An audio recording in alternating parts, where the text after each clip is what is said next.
ತೀರ್ಪುಗಾರರು ಗಂಟೆಯು ಹೊಡಿದೆ, ತೀರ್ಪುಗಾರರು ಹೇಳದೆ ಕುಳಿತ ಜಾಗದಿಂದ ಎದ್ದು ಬಂದು ಮಾತಾಡಿದ್ರು.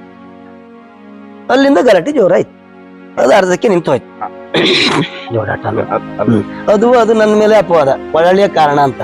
ಅಂದ್ರೆ ಪೂರ್ವ ತಯಾರಿ ಗಲಾಟೆ ಆಗ್ಬೇಕೆಂಬ ಸಿದ್ಧತೆಯಿಂದಲೇ ಅವ್ರು ಈ ರೀತಿ ಮಾಡಿದ್ದಾರೆ ಅನ್ನೋದಕ್ಕೆ ಕಾರಣ, ಬಯಲು ಪ್ರದೇಶ ಗದ್ದೆ, ಅಲ್ಲಿ ಶಿಲೆಗಲ್ಲು ಬೋರ್ಡರ್ ಸದಿಯಲ್ಲಿಂದ ಬರುತ್ತೆ. ನಮ್ಗೆ ಹೆಸರು ಬರ್ಲಿಕ್ಕೆ ಒಂದು ವರವೂ ಆಯ್ತು.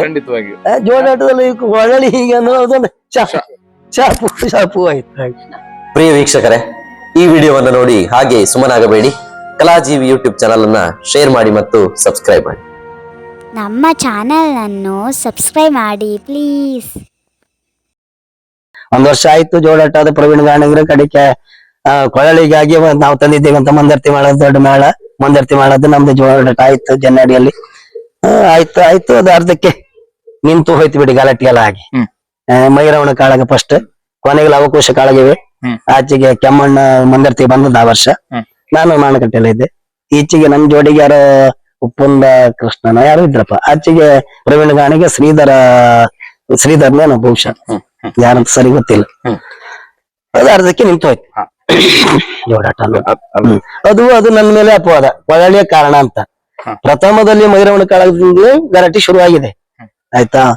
ನಮ್ಮ ಪ್ರಸಂಗ ಶುರುವಾದಲ್ಲ, ಅವಕಾಶ ಕಾಳಗ ಶುರುವಾದ ಕೂಡಲೇ ಅದು ಕಾರಣ ನಾನಲ್ಲ, ನಾನು ಪದ್ಯವೂ ಅಲ್ಲ, ಬೇರೆಯವ್ರ ಪದ್ಯ ಆಗ್ತಿರುವಾಗ ಮೇನ್ ಭಾಗವತರು ಅವ್ರ ಜಾಗದಿಂದ ಎದ್ದು ಬಂದು ಹೇಳಿದ್ದು, ಯಾವ ಈ ಜೋಡಾಟದಲ್ಲಿ ಯಾರಿಗೂ ಮಾತಾಡೋ ಹಕ್ಕಿರೋದಿಲ್ಲ, ತೀರ್ಪುಗಾರರಿಗೆ ಮಾತ್ರ.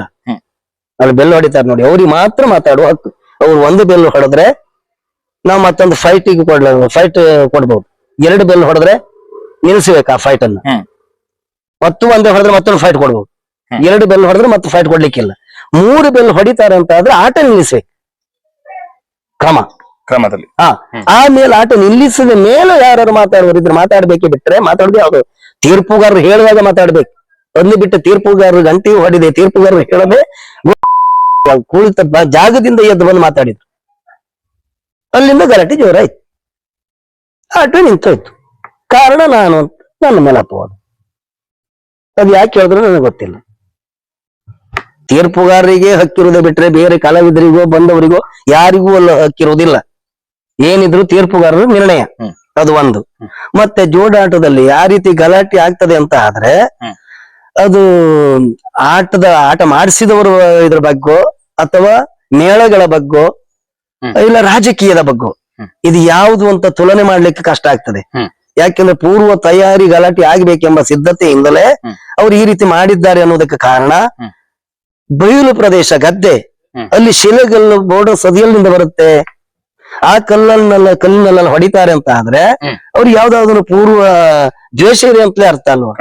ಇಲ್ಲ ಈ ಆಟವನ್ನು ನಿಲ್ಲಿಸ್ಬೇಕಂತಲೇ ಉದ್ದೇಶ ಅಲ್ವಾ? ಇಲ್ಲ ಯಾವ್ದಾದ್ರು ಒಂದು ಕೆಟ್ಟ ಹೆಸರು ತರಬೇಕಂತಲೇ ಕಾರಣ ಅಲ್ವಾ? ಅಲ್ಲ, ಅಂತವರಿಗೂ ಆಗಿದೆ ಅಂತೇನೆ, ಮಾಡಿದವರಿಗೂ ಬೇಕಷ್ಟು ಕಷ್ಟ ಕೊಟ್ಟಿದ್ದಾನೆ ದೇವರು, ಅವರಿಗೂ ತಪ್ಪು ಅವರಿಗೂ ಆಗಿದೆ ಅಂತ ನಾವು ಕೇಳಿದ್ದೇವೆ, ಗೊತ್ತಾಯ್ತಾ? ಯಾಕೆಂದ್ರೆ ಮಂದರ್ತಿಯೋ ಮಾನಕಟ್ಟಿಯೋ ಧರ್ಮಸ್ಥಳವೋ ಕಟ್ಟಿಯೋ ಇದೆಲ್ಲ ಹರಕೆ ಮೇಳಗಳು, ಅದನ್ನ ನಿಲ್ಲಿಸುವುದು ಅಥವಾ ಅದಕ್ಕೆ ಬಂದು ಗಲಾಟೆ ಮಾಡುವುದು, ಅದಕ್ಕೆ ವಿಘ್ನ ತರುವುದು ಅಷ್ಟು ಸುಲಭದ ಕೆಲಸ ಅಲ್ಲ. ಯಾಕೆಂದ್ರೆ ಮನುಷ್ಯನಲ್ಲಿ ದ್ವೇಷ ಕಟ್ಟಿಕೊಂಡ್ರು ಕಷ್ಟ, ಅದು ಸುಲಭ ಅಲ್ಲ. ಅದಂತೂ ದೇವರಲ್ಲೂ ನಾವು ಈ ರೀತಿ ದ್ವೇಷ ಕಟ್ಟಿಕೊಂಡು ದೇವ್ರು ಬಿಟ್ಟೇ ಬಿಡ್ತಾನ ಅಲ್ವಾ? ಅದು ಶಿಕ್ಷೆ ಕೊಟ್ಟಿದ್ದಾನೆ, ಅದು ಗೊತ್ತಾಗಿದೆ. ಈಗ ದೇವರು ಒಂದು ಇಲ್ಲ ಅಂತ ಆಗಿದ್ರೆ ಮನುಷ್ಯ ಇಷ್ಟೇ ಅಲ್ಲ, ಇನ್ ಏನ್ ಮಾಡ್ತಿದ್ನೇನೋ ಗೊತ್ತಿಲ್ಲ. ಒಂದು ಮನುಷ್ಯನ ಮತ್ತು ಸಾವು ಅನ್ನೋದೊಂದು ಇಲ್ಲದೆ ಇದ್ರೆ ಅವನನ್ನು ಕಟ್ಟುವರಲ್ಲ, ದೇವರೇ ಇಲ್ಲ ಅಂತ ಮಾಡಿ ಆಗ್ತಿದ್ದ ಈ ಪ್ರಪಂಚದಲ್ಲಿ. ಈ ರೀತಿಯಾಗಿ ಜೋಡಾಟ ಎನ್ನುವುದು ತಮಗೆ ವರದಾನವಾಗಿಯೂ ಶಾಪವಾಗಿಯೂ ಅಂತ ಪರಿಣಮಿಸಿದಾಗ ಆಯ್ತು. ಎರಡೂ ಆಯ್ತಿದ್ದು, ನಮ್ಗೆ ಹೆಸರು ಬರ್ಲಿಕ್ಕೆ ಒಂದು ವರವೂ ಆಯ್ತು. ಖಂಡಿತವಾಗಿಯೂ ಜೋಡಾಟದಲ್ಲಿ ಒಳಳಿ ಹೀಗೆ ಅನ್ನೋದೊಂದು ಶಾಪು ಆಯ್ತು.